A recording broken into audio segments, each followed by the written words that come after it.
Salamlayıram dostlar sizi. Xoş gördük. Bugün ayın 7'si aprel 2026-cı il. Dostlarımızdan biri Ukrayna Xalq Respublikası 1918-20-ci illər ədəbiyyatlarını gətiriblər. Yəni o zamanki tarixi də arxivlərdən tapırlar, numizmatlar. Bunlar qiymətli şeylərdir və mən burada çox qəribə bir materialla rastlaşdım. Bu deməli rəhmətli Taras Grigoryeviç Şevçenkonun ölümünün 50 illiyinə həsr edilmiş. 1861-də olub, 1911-ci ildə. Məsələn, insanlarda bəzən səhv təsəvvür var ki, güya Sovet dövründə yerə gəlmişə Raxmaninov biləsiz, Gədəbəydə doğulub. Yəni o keçmiş nə deyirlər onlara? Malakanlardandır. Görəsiniz dünyada necə gözəl. Ona görə çox şeylər çap eləmək lazımdır. Və baxın, 1911-ci il çapı Kiyev-Bakı romansı, pesni для голоса, soprano, fortepiano, nə bilim, nə. Demək istəyirəm ki, bolşevizmin, Sovet dövrünün, marksizmin bu işlərə dəxli yoxdur. Bu işlər xalqlarımız bax, həmişə belə dost olublar. Yəni bunu bilməyimiz vacibdir.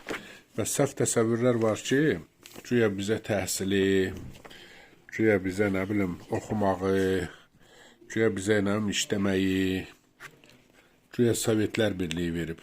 Xeyr, elə şey yoxdur. Bax, görürsünüz, Bakıda 2-3-4 səsli fortepianonun müşayiəti ilə Ukrayna mahnıları və 1911-ci il. Təsəvvür edirsiniz?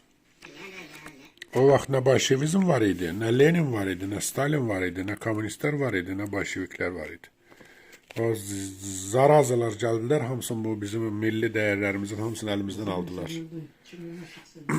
Görün nələr var dünyada. Nə boyda kitablardır. Baxın, yekəliyin.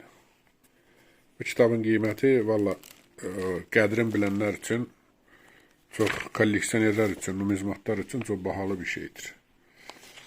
Aydındır. Muzika Kabzarya, Şevçenko, Mikola Lysenko. Ukraynanın birinci milli bəstəkarı. Ukrayna Milli Operası, Kiyev Milli Operası, Mikola Lysenko adınadır. Natalka Poltavka, birinci milli opera. Hamısı burada var. Mən nə demək istəyirəm? Demək istəyirəm ki, bolşevizmin, marksizmin bu məsələlərə heç bir qarışacağı yoxdur.